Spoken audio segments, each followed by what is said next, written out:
Fala pessoal, beleza? Aqui é o Thiago, hacker das vendas, e hoje a gente tem o podcast Pré-Collab.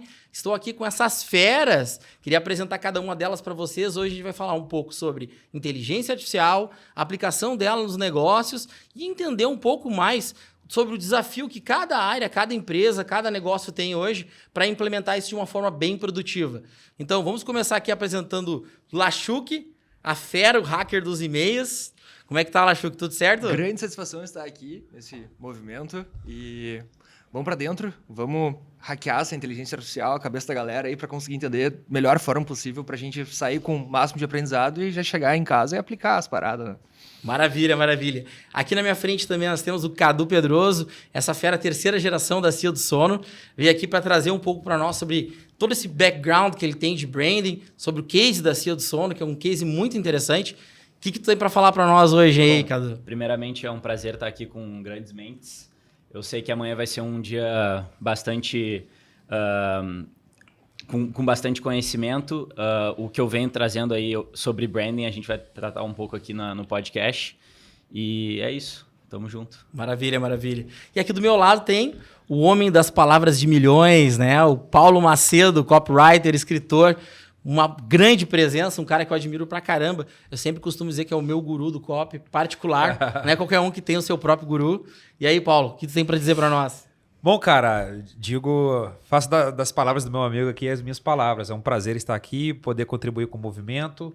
Estou animadíssimo aí pra gente bater esse papo, né? Eu já tô com o meu chat GPT aberto aqui, para não souber, eu já pesquiso, entendeu? IA na prática. Mundo, né?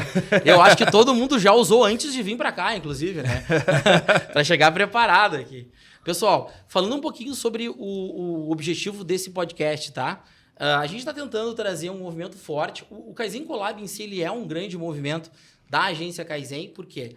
O Kaizen Collab ele surgiu com um movimento interno, onde a gente basicamente criava eventos internos para promover o conhecimento da equipe. Então, por exemplo, o cara que era referência em copy, o cara que era referência em CRM, ele ia lá para frente do palco e ensinava o resto da equipe, fazendo com que toda a equipe conseguisse ter um aprendizado contínuo.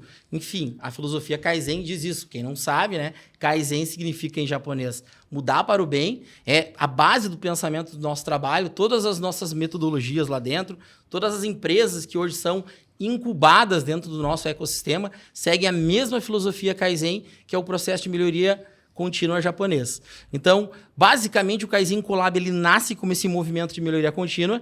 E amanhã a gente vai ter o Kaizen Collab 2, que vai ser a primeira vez que esse evento é aberto para o mercado de uma forma acessível, vamos dizer assim, né? Qualquer pessoa de fora pode vir participar do evento. E principalmente trazendo essas feras aqui, além de outros palestrantes que vão vir também, né? A gente tem uma lista ali de 9 palestrantes, de várias áreas diferentes, cabe dizer isso. Então, a gente está ali com pessoas de planejamento estratégico e empresarial. A gente tem, assim, copywriting, estratégia de marketing, branding, posicionamento, né, de marca. Boa. E também, vamos falar um pouco de gestão, empresa familiar, legado, que isso é muito importante a gente falar hoje aqui.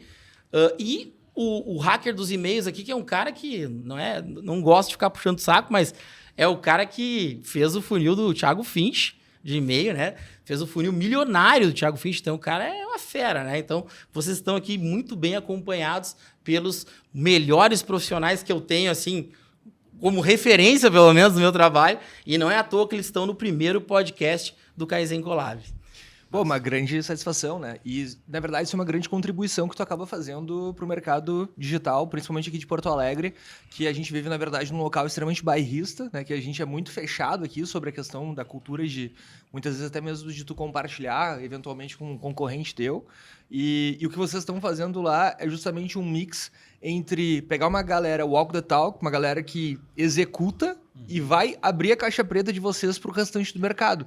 Então, e a agência de vocês, uma baita referência aqui em Porto Alegre, já se escuta dela há mais de 10 anos, não para de crescer ano após ano. Então, para o mercado digital daqui de Porto Alegre, é uma grande satisfação para todos nós poder ver o que vocês estão executando lá dentro, qual que é o segredo dos múltiplos 7, 8 dígitos que vocês faturam um ano para a gente poder estar vendo lá. Então, é um aprendizado muito grande Para nós, com certeza. Com certeza é um aprendizado mútuo para todos lá. O que eu enxergo, assim, acho que quando eu falo de mercado, quando eu olho para a parte de educação, infoproduto, e vejo que tem caras como vocês que são referência, e ao mesmo tempo eu olho, nossa, a gente está lá, eu costumo dizer que a gente somos os mecânicos do marketing. Porque é o cara que abre o capô e está arrumando lá para o cliente no operacional e tem que fazer aquilo virar e dar resultado. É muito desafiador, sabe? Porque na rotina diária tu tem que sustentar esses resultados ao longo de muito tempo para manter uma conta. Sim. Ser agência é um trabalho que tu tá ganhando o cliente todo mês. Não é aquela coisa, eu fiz um lançamento milionário aqui, beleza, provei que eu sou bom, acabou meu trabalho, a partir de agora todo mundo vai me pagar o que eu quero, todo mundo vai reconhecer. Não é assim. Legal, fechou o mês, agora vamos para a meta do próximo mês. Tu tem que ter o mesmo empenho, tu tem que entregar o mesmo processo. Então, é desafiador, depende muito de time. A gente sempre fala isso muito lá, que o grande desafio de toda a organização são pessoas. Embora hoje a gente está aqui falando sobre inteligência artificial, as pessoas elas são fundamentais, é um pilar fundamental, inclusive para a implementação da IA nas organizações. Sim. E esse é um dos temas que a gente vai puxar amanhã na conversa dentro do evento, porque eu, por exemplo, eu enxergo a IA como uma forma de tu valorizar mais as pessoas que são realmente importantes para o teu negócio. Antigamente, tu tinha um time misto, que tu tinha 10, 20, 30 pessoas. Aí tu mantinha no time pessoas que não eram tão qualificadas, que não eram até mesmo da mesma cultura que tu tem, porque tu precisava delas. E sobrecarregava aquelas pessoas que eram da tua cultura, porque aquele cara abraçava por 3, 4 caras, porque ele era um cara que estava alinhado com aquilo que tu esperava dele. O que está acontecendo agora com a IA? Os processos operacionais que tu consegue otimizar, que tu consegue implementar através dela, está fazendo com que tu tenha mais critério na hora de escolher as pessoas e tu possa desafogar pessoas que são muito boas de atividades operacionais. E tu não precisa mais manter dentro do teu time pessoas que não têm um alinhamento de cultura que tu tem. Então, isso é uma das coisas que a IA trouxe, que vai ao encontro de bons profissionais, ajuda pessoas. E é uma das coisas que eu acho que a gente tem que trazer amanhã lá, de alguma forma, em algum momento, né, gente? Oi, Thiago, é muito louco citar isso, que vocês são como mecânicos, engenheiros, enquanto o carro tá andando, né? Isso é um ponto importante dessa analogia. Não para, não estaciona, não para o carro, né? Não para. Não para. Enquanto o mundo tá mudando lá fora e a globalização cada vez mais acirrada, né? Então, tudo muito próximo. Eu tenho várias teses, né, que eu trago no nosso marketing lá da empresa. Uma delas é que o futuro é silencioso. Quando tu aplica inteligência artificial em toda uma organização, num país, tu acaba vendo que a tecnologia vai sendo cada vez mais invisível, né? Então, tipo, tudo fica mais... daqui a pouco a gente vai estar falando... sem falar, a gente vai estar em telepatia. Porque os processos estão cada vez mais conectados. E quando a gente fala especificamente dessa evolução da IA nos últimos 2, 3 anos aí, tipo... De APIs, a gente está indo para MCPs, por exemplo. É muito louco. E eu concordo muito com o que tu falou, que a Kaizen Colab ela vem para mudar muito o mercado regional, porque eu acredito muito no futuro das corporações sendo educação. E quando a gente une pessoas de diferentes setores numa sala, tem algo mágico que acontece nesses lugares, entendeu? E eu acredito que falta isso em Porto Alegre, na região do Rio Grande do Sul, porque lugares como Alphaville, São Paulo já estão muito mais avançados nesse sentido, Floripa, por exemplo, que os players tudo se ajudam, porque não existe concorrência na economia da atenção. Às vezes a concorrência é o gol do Neymar num jogo. Não é o teu concorrente especificamente, porque tá todo mundo com as mesmas 24 horas e usando o telefone. Então, tipo, é muito mais fácil a gente, como concorrentes, independente do setor, tu unir essas pessoas para elevar a consciência de todo um mercado, né? Cara, tu trouxe um tópico muito importante. Então, eu já vou abrir a nossa conversa aqui, nosso bloco, falando sobre economia de atenção. Boa. Porque isso aqui, cara, tem muito pano para manga, a gente poderia falar horas sobre isso, porque economia de atenção é tudo. A gente está falando aí da revolução lá no final da década de 90, que a gente tem a questão do marketing de permissão, surge o e-mail marketing como uma ferramenta para te criar vínculos, né? Aqui a gente tem um cara que entende tudo disso, mas só para vocês entenderem um pouco do viés histórico, né? A gente tem lá o Seth Godin falando sobre isso. De lá para cá, a gente 99, já falava sobre né, isso. Que ele lançou o livro. 99, 97, não me lembro bem o ano, né? Que lançou o marketing de permissão. Mas de lá para cá, aí tu vai vendo uma ampliação disso. Tu vai para a parte de que a mídia offline perdeu alcance, que a mídia online ela virou a primeira tela, antes ela era a segunda tela, e no final ela própria virou uma concorrência entre ela pela atenção do consumidor. O consumidor hoje, ele tem tantas opções de mídia online para ele perder tempo, dar atenção, e tem tão pouco tempo que a escassez desse tempo virou um ativo milionário. A gente não fala hoje sobre a técnica e o segredo do Instagram, que é tu prender os 3 segundos iniciais do vídeo, porque vai ter mais alcance. Por trás disso tem toda a economia estabelecida pelo próprio Instagram, que ele entende, olha, para eu manter a minha plataforma como lucrativa, eu preciso ter retenção de audiência. Para ter retenção de audiência, eu vou te remunerar. Qual é a remuneração dele? Aumentar a tua visibilidade, se você conseguir fazer com que mais pessoas fiquem mais tempo dentro da minha plataforma. É uma matemática simples, mas que traz toda uma discussão. Pô, estamos todos fazendo a dancinha? É isso? Eu queria que vocês falassem sobre isso. O TikTok tá disparado nisso aí, né? O que tem de pessoas que não conseguiram crescer no Instagram, em outras redes, mas que conseguiram hackear o TikTok, cara, é assim, absurdo. Os caras estão com um milhão de seguidores. Pessoas não tem nem 100 no Instagram, tem 1 milhão. Pessoas que ficaram anos fazendo alguma coisa no Instagram e não conseguiram furar uma bolha e foram pro TikTok e conseguiram hackear ali o algoritmo, né? E o TikTok Shop, né? Sim. Lançou cara, recentemente. É uma coisa assim absurda. Eu comprei o primeiro produto para testar, falei assim, cara, é absurdo, assim, o tanto de dinheiro que tem ali, o tanto de gente que tá ficando milionário com o TikTok por conta dessa questão da atenção. Eu não cheguei a visitar ainda em São Paulo, tá? Eu passei próximo dali, mas tem um centro do TikTok Shop em São Paulo que eles liberam para os criadores de conteúdo que tu vai lá e faz a tua live. E é específico, né, para criadores de conteúdo. Cara, a estrutura, eu vi as imagens, é uma coisa absurda. Esse cara tem, parece que um pavilhão inteiro pro cara ficar fazendo live e promover os produtos dele sem nenhum custo ali. Eu achei isso muito legal, muito legal. Porque, por exemplo, a Cia do Sono pode ter a live dela falando sobre bem-estar no sono, qualidade de vida no sono, porque é isso que ela vende, né? Ela vende uma experiência muito maior do que simplesmente vender um colchão, entendeu? E as marcas que estão se ligando nisso, que estão se atentando sobre o poder que a gente consegue ter com essa retenção, muito mais do que influência. A gente estava falando 10 anos atrás só de marketing de influência. Hoje a gente está falando do próprio CEO ser um influenciador, né? Ter a presença dele lá e a marca ter uma presença consistente nas redes sociais. Como que vocês avaliam essa questão da economia criativa dentro da economia de atenção que a gente tem hoje na internet? Eu acredito que é muito louco tu citar tipo, a diferença entre o Instagram, TikTok e as outras plataformas, porque a atenção ela é sim o ouro do digital. Só que o seguidor em uma plataforma não necessariamente tem o mesmo valor intrínseco de outra. Então é tu saber construir, mapear, prever e conduzir comportamento em diferentes plataformas. Porque elas funcionam diferente. A nova geração aí tá mostrando que esse jogo da atenção, ele muda a todo momento, porque tem trends. Só que se tu quer construir uma marca sólida durante muito tempo, e eu costumo dizer que performance a tua comunicação de performance é para quem está querendo comprar teu produto. O branding não necessariamente é para quem está querendo comprar teu produto. É para tu estar no coletivo inconsciente de uma tribo. Mas daí vem a grande questão. Como que se constrói tribos, comunidades engajadas para ter clientes defensores da tua causa?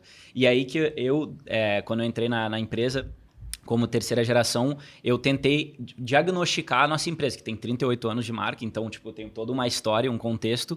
Quando tu estuda a tua história e sabe contar ela da melhor forma, tu consegue mapear a essência do que a tua marca proporciona no mercado.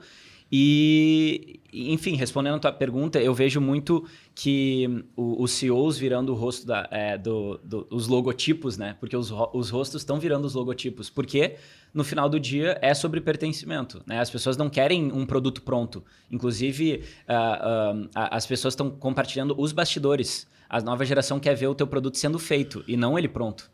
Então, isso já muda sistematicamente o mercado digital, o mercado de infoprodutos e o mercado global, varejo, que a gente trabalha com varejo. Então, eu acho que é muito interessante tu mapear isso e ver como que os movimentos surgem, né? Então, é muito interessante. Cara, essa parte que tu pegou agora de movimentos, pegou bem um ponto crítico aqui. Tanto eu, acho que o Paulo, a gente gosta muito de estudar esse negócio de movimentos, né? Sim. Tribos, né? As tribos, né? Pega os tribos do Seth Godin, que é o livro. Uma referência em comum para nós. E tem o Primal Brand, que é o livro que deu início a isso aí. Primal Brand vamos dizer assim, o primeiro livro que traz isso, né? E como isso está se tornando importante, porque no infoproduto, por exemplo, que é um mercado que é um cara proeminente, né, cara? A gente vê que os caras que têm uma comunidade forte por trás eles sobrevivem às crises e às Todas. mudanças. O tráfego pago reduziu o resultado, ou tá muito caro o CPM, não sei o quê. Pô, o cara tem uma comunidade de milhões de pessoas. Não só sobrevivem, como eles conduzem o comportamento dentro das crises. Eles aproveitam o momento para crescer. E os maiores empreendedores sempre foram assim. Nas crises que tá todo mundo sem saber o que fazer e tu vai lá e consegue executar a tua visão de mundo. Porque empresas, CNPJ, por trás de todo CNPJ tem um CPF. E um CPF tem uma paixão por trás, né? Com certeza. E quanto mais você tornar as pessoas apaixonadas, né, por você, pelo seu jeito de se comunicar, e isso é muito fácil, né, porque a internet, por mais que ela seja, né, se tornou, né, um canal de massa, tem a questão da segmentação, que sempre foi uma característica 100%. da internet. Então, assim, você consegue atrair pessoas que se identificam com você. Inclusive, é uma coisa curiosa aqui, já abrindo, né? Um dos meus estrategistas, um dos meus sócios, uma vez a gente fez uma pesquisa, a gente percebeu que as pessoas acima de 40 anos se conectavam mais comigo. Sendo que eu nem tenho 40 anos. Então, assim, pessoas assim, até idosas, cara. Eu falei assim, cara, por quê? Alguma coisa tem, né? Aí a gente foi identificar, você que fala de brand, né? Pô, o meu livro mais famoso é Eu Segurando a Máquina de Escrever, sabe? Então, assim, a gente percebeu que esses elementos atraíam essas pessoas mais, né? É que símbolo, foram né? jovens ali Símbolos. E aí, cara, isso foi curioso, porque assim, chegou um determinado momento que a gente precisou renovar a audiência, porque Faz assim, sentido. já estava meio que bem nichado. Sim. Então, assim, eu tenho na minha formação de copyright várias pessoas acima de 50 anos, pessoas que estavam se reinventando e tal, por conta dessa questão da segmentação e da tribo, né? Sim. E aí é curioso você falar isso aí, porque eu, fazendo uma análise, cara, tem clientes que estão comigo desde 2018 e compraram tudo que eu lancei de lá para cá. Todos os livros, colecionam os livros e ficam esperando a próxima coisa, né? Seth Godin fala isso aí, né? A coisa que você precisa descobrir é quem se interessa por você e quem vai levantar a mão e olha, eu quero ver a próxima coisa que você vai fazer. É mais ou menos isso aí, né? Então, Incrível. essa questão da atenção, uma vez que você consegue chamar a atenção das pessoas e gerar o interesse, né? O modelo AIDA fala disso, né? Sim. Atenção, interesse, Sim. desejo, ação. Uma vez que você consegue isso de uma forma efetiva, e a gente estava falando um pouco antes aqui até da estratégia do Russell Brunson, cara, isso aí a pessoa segue com você por anos. E aí entra naquela teoria, eu não lembro quem é o autor, mas que falava da teoria dos 1000 fãs, né? Se você tem 1000 fãs engajados, sim, você é consegue isso aí. sustentar um negócio por anos com esses 1000 fãs. Né? Isso Então, que você não nem tem uma audiência de milhões, igual você falou. Exato. Esse ponto que tu tá falando agora é muito importante, porque a gente vê como existe é muito, como é que eu vou dizer assim, é muito a distância entre o branding e a performance, ela não tá confusa. Tá tudo misturado agora. Tudo muito É uma linha muito Porque tu fina. pensa, é uma linha fina. Eu tava tentando achar aqui a palavra, me perdi, mas basicamente o que eu tô querendo dizer assim, cada vez menos a gente enxerga uma divisão clara entre performance e branding. Tanto que na própria agência, hoje a gente tem uma área de branding, a gente tem algumas contas publicitárias grandes que a gente faz full service, porque a gente começou a aprender, pô, esse cara, se a gente ficar trabalhando só o pilar dele de performance, esse cara nunca vai conseguir, vai chegar a um teto e ele, eu vou conseguir reduzir o CPA dele, vou aumentar, vou diminuir o CAC dele, mas eu não vou conseguir aumentar a presença da marca dele, eu não vou conseguir fazer com que ele impacte mais a audiência, porque eu não estou cuidando do pilar branding dele, né? E aí a gente começa a observar que branding, movimento, Sim. comunidade, tá tudo interrelacionado. Não, e eu ia justamente falar isso, porque aqui a gente tem mentes diferentes, com contextos históricos diferentes, com resultados diferentes. E a gente pode até, numa ideia ou outra, divergir. Só que a inteligência é tu unir os pontos, né? E tu entender que para tu entender o todo, tem que entender as partes. E para entender as partes, tem que entender o todo. Então, se a gente quer mudar um setor, uma economia, e eu falo muito do Made in Brazil, se a gente quer mudar essa mentalidade de vira-lata, a gente tem que saber que, na verdade, o brasileiro ele é o povo mais inovador do mundo, mais criativo, mais humor, a hospitalidade brasileira. Uhum. Então, a gente entender a mente de cada das pessoas que está sentado aqui nesse podcast, amanhã os novos palestrantes, é que a gente entende aonde que cada ideia diverge, converge e se interconecta, porque daí a gente consegue chegar no mais próximo da verdade. Né? Então, e quando tu aplica isso para o marketing digital, para os resultados de uma empresa, eu acredito que é justamente isso, é tu saber fazer perguntas. Amanhã minha palestra vai ser sobre isso, porque a gente está na era do prompt engineering, né? E eu vou falar justamente sobre isso, porque ao invés de tu querer automatizar teus processos, quem sabe tu não humaniza teus processos. Que tem muito mais a ver e é meio com se contraditório. diferenciar hoje, né? É meio contraditório. Tu num evento de marketing digital com inteligência artificial, tu falar, vamos humanizar os processos? Porque, a IA veio para humanizar. Isso aí. Se é pra gente parar de fazer as coisas operacionais e o mundo nos próximos 5 anos vai mudar drasticamente, a gente não tem nem noção do que vai acontecer em todas as áreas, é pra gente começar a refletir e olhar pra dentro. Porque a gente, durante muito tempo, ficou olhando pra fora. Qual que é o processo, a metodologia que vai mudar meu jogo? Mas talvez o jogo que vai mudar é tu olhar pra si e ver o que na verdade, tu pode aplicar dentro do teu negócio pros teus colaboradores. Porque as pessoas falam que os clientes têm que estar no centro. Não, é teus colaboradores. Porque os processos, o capital intelectual, ele que vai se retroalimentar. Eu acredito muito nessa construção de comunidade interna para depois tu poder mapear as tuas tribos e fazer todo aquele movimento que a gente falou. Perfeito, cara. Falando perfeito. dessa questão de branding, performance, não é nem assim, eu não estava nem preparado para falar disso, né? Mas eu tô usando Aqui uma camisa é desafiador. eu tô usando uma camiseta da Minimal. Sim, Girl, eu conheço. né? Uhum. Todo Boa. mundo conhece. Cara, a Minimal me conquistou a partir de um anúncio. Eu sempre mostro das minhas palestras, eu tirei da palestra de ontem porque não tinha muito a ver com IA, mas eu posso de repente até inserir para a gente falar amanhã no evento. Legal. Mas eu estava navegando e aí apareceu um anúncio, o Bento Meirelles, né, que é o CEO e ele também é o garoto propaganda, ele é o copywriter, ele é o Ele a mente cria o criativa, Big Idea por trás de tudo. exatamente. Genial. E aí, eu não sei se vocês já viram esse anúncio, é um anúncio dele vestido um personagem como se fosse um cientista e ele fazendo uma análise da camiseta, da marca dele e dos concorrentes. Aí tem a lavagem ali, um anúncio de uns 5 minutos. Cara, eu parei para ver aquilo. Aí conecta com tudo que a gente falou aqui, atenção, branding, performance. E aí o seguinte, também. Storytelling, que é o que eu sempre nas minhas palestras de storytelling eu falo sobre isso. E aí o grande diferencial, né? O Bento, ele pegou a ideia do marketing de resposta direta, né? Que o que diferencia o branding da resposta direta é o CTA, né? O Call to Action, uma das coisas, Sim. né?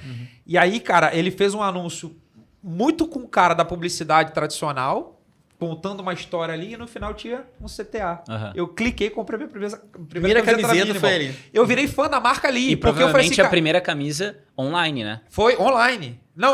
Online eu já tinha comprado. Já tinha? Eu tinha comprado da concorrente já. Ah, Eu sim. usava da Tá bom. concorrente. Cara, eles me ganharam do concorrente por conta desse anúncio e eu comecei a acompanhar. Eu falei assim, mano, os caras são gênios de marketing. E aí, todo evento que eu ia, eu usava isso, né? Aí, um belo dia, eu fiz uma postagem, né? Que aí eu fiz um rebrand, né? Não sei se você reparou isso. Sim. Mas aí eu postei uma foto, né? Que eu tirei, que eu tava num... Presta palestrar, meu sócio tirou uma foto minha, eu postei, aquela foto chamou a atenção deles e eles me chamaram para ser influenciador da marca. Que massa. Então, assim, cara, assim, todo um ecossistema foi gerado, né, a partir de um anúncio e tal, Sim. que eu já falava, já era promotor, e aí agora, né, sendo um influência da marca, pô... Virou embaixador. Então, virei embaixador, porque assim... Isso aí. Eu até falei, cara, se a gente parar com eu vou continuar Vai comprando, continuar vou continuar comprando, falando, porque, cara, eu gosto muito, não somente da qualidade, mas também da forma como eles se comunicam. Sim, então, óbvio. tudo isso aí Baita exemplo. é o branding, a performance, a atenção, tudo junto. Tá tudo conectado, né? E Sim. tu vê que tu pode ter uma empresa que se conecta com branding foda, faz esse trabalho legal de marketing de resultado, marketing de performance, ou um marketing de resposta direta, como ele tá dizendo, que eu odeio, eu vou te ser bem sincero, trabalho com performance há 22 anos. Era especialista de e-commerce na década de 90, cara. Isso é loucura. Que tu chegava... Isso eu nunca vou imaginar. Eu nunca vou saber o que era isso. Minha primeira palestra foi no e-commerce... Era tipo... Como é que era o evento de e-commerce da Local Web? Era... Tu lembra lá na época? Ele provavelmente estava assistindo Bom Só Dia e eu tava. Companhia nessa época. Ele nem tava, acho que ele nem tava na barriga da mãe dele ainda. Cara, eu era muito veterano. 2002. Era Encontro Local Web, eu acho que era. Que Tipo loucura. assim. E eu ia lá falar sobre indicadores de performance de e-commerce. Sabe? Como aumentar a taxa de conversão do funil de vendas. Devia estar lá. Cara, eu era muito velho. Mas conectando só um ponto ali pra gente fica à resgatar vontade. aqui, a questão da criação de movimento com um olhar pra dentro, né?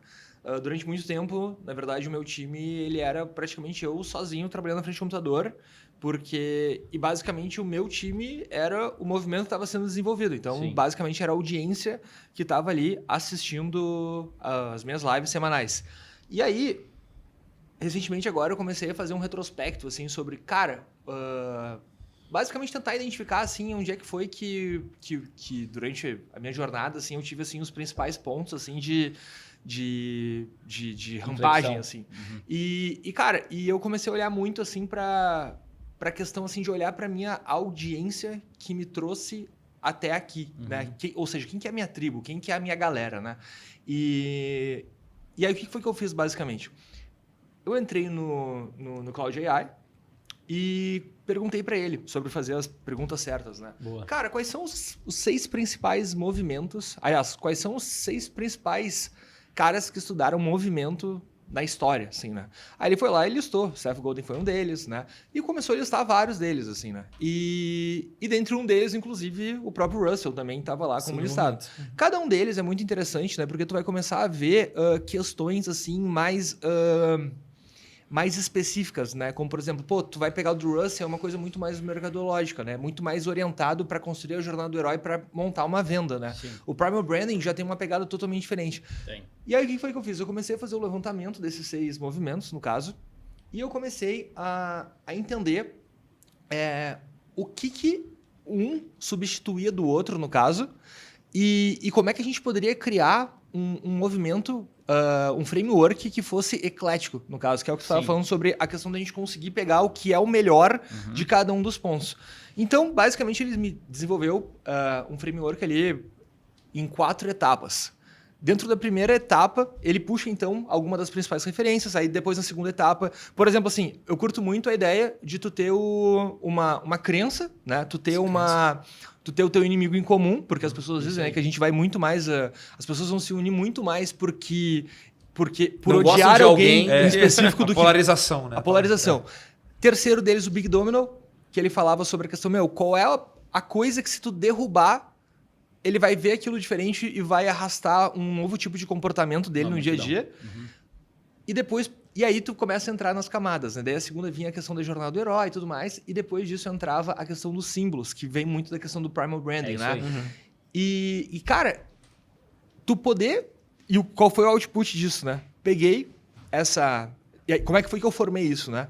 Eu peguei, acessei todas as minhas palestras que eu já tinha feito, lá no Érico Rocha, no Finch, peguei todas as minhas palestras, joguei ali dentro, o TXT, e comecei a pedir para ele analisar. Tá, e aí? O que que tu vê a respeito disso tudo, né?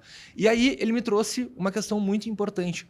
Ele falou assim, cara, eu percebi aqui que de um tempo para cá, eu tenho um projeto dentro do Cloud AI que o cara atua como se ele fosse o Elon Musk me aconselhando nas coisas, né? Entendi. E aí ele pega e me traz uma coisa assim muito irada, que ele começa a falar assim, cara, eu percebo que tu começou a trocar um pouco a tua comunicação de um tempo para cá. Antigamente tu falava muito mais com o prestador de serviço, que era o email hacker, Sim. e muito menos com o empreendedor digital. E aí ele pega e me propõe um beachhead, que do conceito do movimento é quando os Estados Unidos foram invadir a Europa para conseguir retomar a Europa dos nazistas, né? E eles dizem assim, cara, a ideia deles de entrar na Europa não era eles pegar e retomar a Europa, né? Empurrar lá os alemães de volta para a Alemanha. Não, para Berlim. A ideia deles era o quê? A ideia deles era, cara, a gente só precisa dominar 10 quilômetros de espaço, que todo o resto vai se refletir e a gente vai conseguir chegar naquele nosso objetivo final. Falando sobre a tua questão que tu trouxe ali, que tu conversa muito mais com o público 40 a mais, pode estar muito relacionado com isso. Cara, quem que é o meu... Isso foi uma coisa que começou a me elucidar muito. Cara, quem que é o meu beachhead, né? Quem que é o cara que eu tenho que focar? Antes, para mim, eu ia chegar e ia dizer pro cara, teu tráfego hoje basicamente tá matando o teu negócio, porque tu tá sempre sendo dependente disso, se amanhã ou depois cai esse canal, tu não tem como a tua empresa rentabilizar. Cara, o discurso não era por aí. Eu comecei a identificar que o discurso é outro. Peraí, tu é um freelancer, tu trabalha, tu vende as tuas horas, mas se amanhã o cara te demite, o que acontece contigo? Tu perde todo o teu projeto. Então, aí a gente criou o primeiro profissional que consegue cobrar 3 vezes pelo mesmo serviço e ainda gerar uma renda liberal, uma renda passiva ao longo dos anos, mesmo que ele saia daquela operação. Isso tudo fazendo as perguntas mais humanizadas ali para tentar entender, refletindo na jornada que eu tinha passado. Dessa conversa nossa aqui eu levanto 2 coisas. Primeiro, humanização faz com que a gente consiga superar gargalos. Muitas vezes, quando a gente está num processo olhando só os números e olhando só a matemática por trás, a gente não entende porque aquela taxa de conversão não sobe. Mas quando a gente conversa e colhe feedbacks, a gente tem esses insights que tu está falando agora, por exemplo. Isso só consegue com uma pesquisa humanizada. Hoje a IA ainda não consegue fazer isso. Aí ela vai pegar essas informações, trabalhar, estruturar e trazer isso de uma forma mais organizada para ti. Vai ser uma ferramenta de tomada de decisões incrível, mas quem vai ter que tomar a decisão, quem vai ter que fazer o entendimento é o próprio ser humano, pelo menos na IA que a gente conhece hoje. Até porque tem uma conversa que a gente pode ter depois sobre aquela IA que está para vir, né? Que é a IA geral, e a gente está falando da IA de hoje, que eu entendo que é uma IA mais limitada, que ela é um sistema que ela tem uma transformação de informações. Sim. Né? Então, o que eu entendo hoje, cara, é que a gente tem que fortalecer dentro do nosso time a cultura dessa humanização com o cliente. Se tu me perguntar hoje, Thiago, para onde tu acha que o mercado de agência vai? Porque se tu olhar hoje na internet, tu tem o cara que diz, a agência acabou e agora é tudo IA. Eu consigo montar o processo inteiro de uma agência em 15 minutos aqui no N8N. Simplesmente com um prompt do Cloud, copiando ele, executando ele, ele cria o JSON, eu copio, colo no N8N e ele está aqui, cara. Todo o processo de uma agência. Isso aqui resolve, realmente, faz tu ter uma agência como a minha, que já teve 10 milhões de faturamento no ano? Não. Porque não é isso aqui que fez eu ter 10 milhões. O que fez foi todo o trabalho que eu tive intelectual, de olhar para o meu cliente e entender a jornada de sucesso dele, trabalhar com ele nas dores dele. O atendimento humanizado é o que fez eu chegar lá. Ter uma equipe de 9 CS, ter uma equipe de vários squads de áreas diferentes, especializados, com verticais de mercado que fez a agência chegar lá. Então, enquanto a gente tiver lá na ponta um ser humano a ser atendido, tu vai ter que ter na outra ponta um ser humano que vai atender ele. Não, até os robôs não comprarem nossos produtos, a gente vai ter que ser humano. É isso aí. Exato. Se um robô for comprar o meu produto, exatamente. aí beleza, aí eu vou automatizar todo o meu processo. Essa questão me lembra, assim, eu sou um cara muito mais criativo do que analítico. Né? O meu processo de copy ele é muito mais orgânico. E, assim, eu olho os números, mas eu gosto muito de ir pelo feeling também, sabe? De olhar a pessoa. E eu lembro, assim, a minha escola é o marketing de resposta direta antigo. Década de 70, 80. John Caples. Publicidade. Isso aí. John Caples, o Dan Kennedy, né? Com a lenda viva aí. Que, inclusive... Sou um baita fã dele, cara. De tudo Dan Kennedy, você tem foto com ele, né? Tem foto então. evento dos Estados Unidos com cara, ele. Cara, um dos meus top 5... Tá na lista dos top 5 de livro de copy é o The Ultimate Sales Letter, né? Que é a carta de vendas final. Cara, ali ele ensina uma coisa que me marcou e eu sempre ensino para os meus alunos. Eu chamo isso de dirija pela vizinhança. Não é dirigir pela vizinhança. Cara, o Dan Kennedy ele fazia o seguinte, na época que ele fazia... que não tinha internet, né? Ainda. Ele pegava as listas telefônicas, as páginas amarelas, ele reunia os CEPs, porque as cartas de vendas eram enviadas pelos correios, né? Um negócio assim que a gente não imagina hoje, né? A minha mãe chegou a receber carta de venda direta, né? Para vender. Ela comprou livro na época. E aí o processo era o seguinte, né? Você lia uma carta, aí no final tinha um CTA ali pra você... Com canhotinho, você recortava aquele canhotinho, eu tô falando aqui porque, de repente, quem tá assistindo não tem ideia, né? Sim. Cara, é legal ele trazer isso aí. E enviava você respondia aquela correspondência com o cheque. Aí a empresa recebia o cheque, enviava o produto para você. Cara, olha só que coisa jurássica, né? Hoje a gente compra com 2 cliques, tá chegando no mesmo dia na nossa casa, já aconteceu comigo. A Amazon já entregou no mesmo dia. E daqui a pouco vão ser 2 sinapses. Não vai ser exatamente. Você falou da telepatia. É muito louco. Aí o que o Dan Kennedy fazia? Ele reunia os CEPs. E aí, por exemplo, as pessoas da mesma cidade ali, cara, ele pegava a caminhonete dele, que o Dan Kennedy tem um jeitão de cowboy, né? Sim. E ficava dirigindo para observar as pessoas e conversar com as pessoas, cara. Cara, quando eu peguei esse insight, falei, cara, olha só que louco, né? Hoje em dia a gente tem uma grande oportunidade de dirigir pela vizinhança de uma maneira muito fácil. O que eu comecei a fazer? Inclusive, eu sempre trago um dos meus maiores cases, é o livro Mais Esperto que o Diabo, né? Vocês têm esse livro? Eu sempre pergunto isso, todo mundo levanta a mão. Vocês querem no meu copy. Eu fiz o lançamento desse livro em 2020 e o que eu fiz foi dirigir pela vizinhança, cara. O meu único método de pesquisa de copy foi pegar mais de 2.000 comentários sobre o livro que tinha na Amazon americana. Que loucura. As pessoas que já tinham comprado, eu fiquei 3 dias traduzindo os comentários. Os comentários positivos eu coloquei eu abri um documento, Sim, um doc, numa tabela, fiz uma tabela de 2 colunas. Na coluna da esquerda eu coloquei os comentários positivos para usar para construir o argumento de venda, né? E os negativos eu usei para matar a objeção. Muito Foi bom. dirigir pela vizinhança, observar. O Gary Halbert, que é outra referência para mim, ele falava o seguinte, ó, se você quer descobrir o que as pessoas querem comprar, observar o que elas já compram. Então eu falei assim, cara, muito já bom. tem gente que comprou esse Muito livro. Né? Então, assim, isso aí é humanização, cara. É olhar o que as pessoas estão querendo.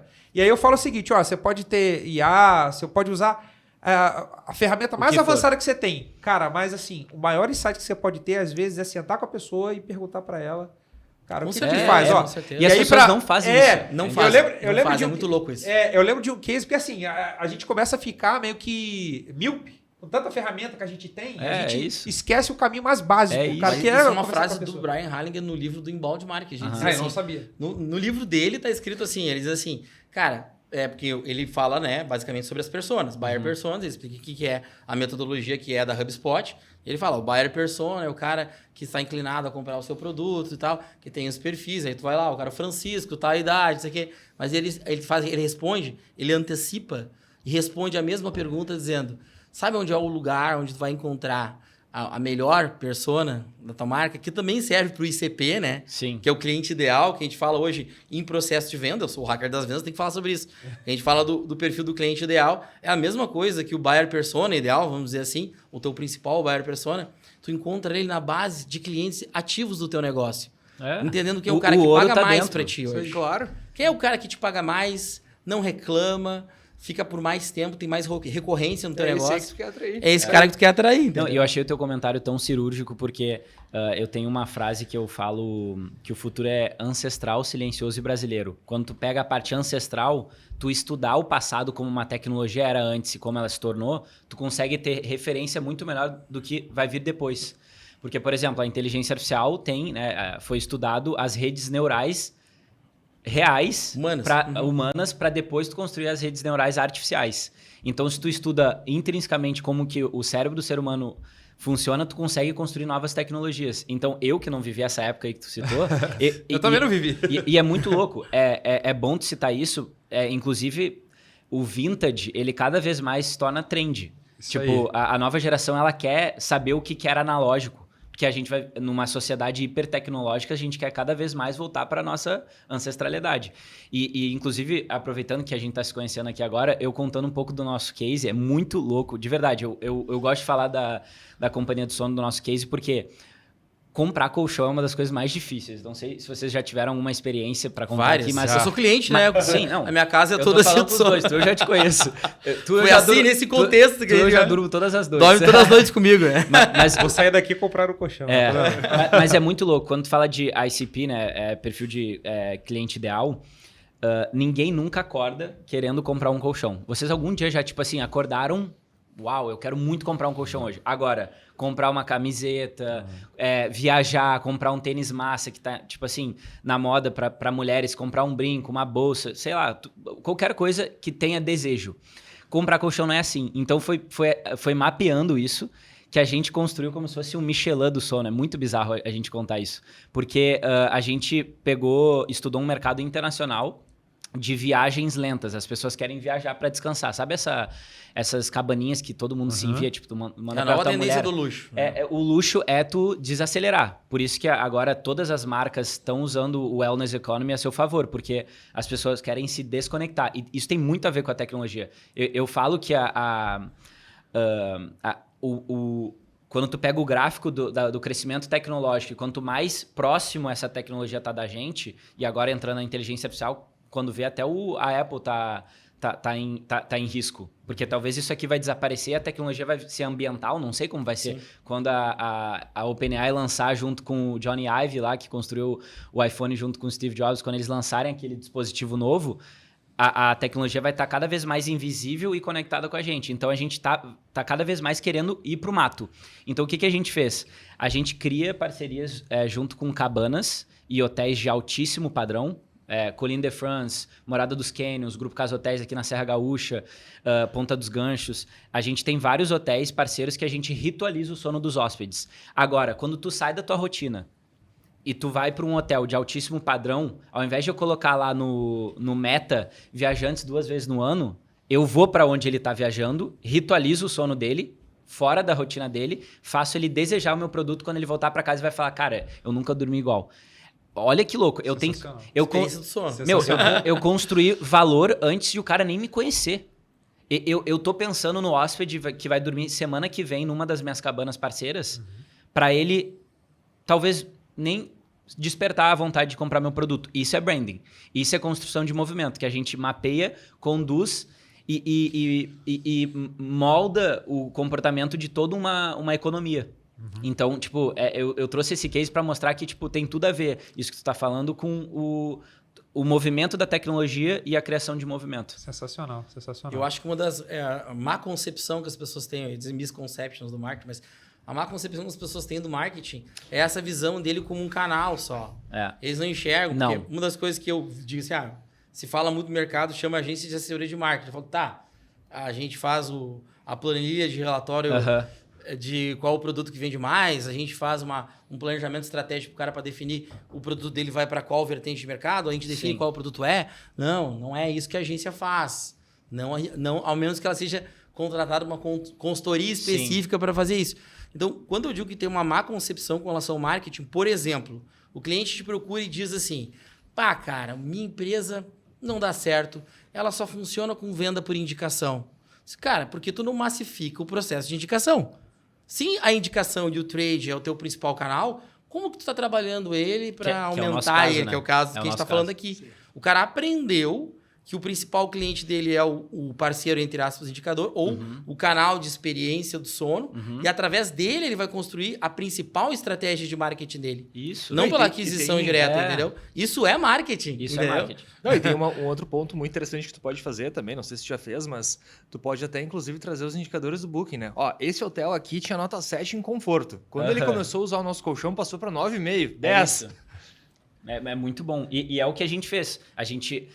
Eu usei, inclusive, a inteligência artificial para mapear toda a história. Eu não sei se vocês conhecem a história do Guia Michelin, mas é muito louco. Sim.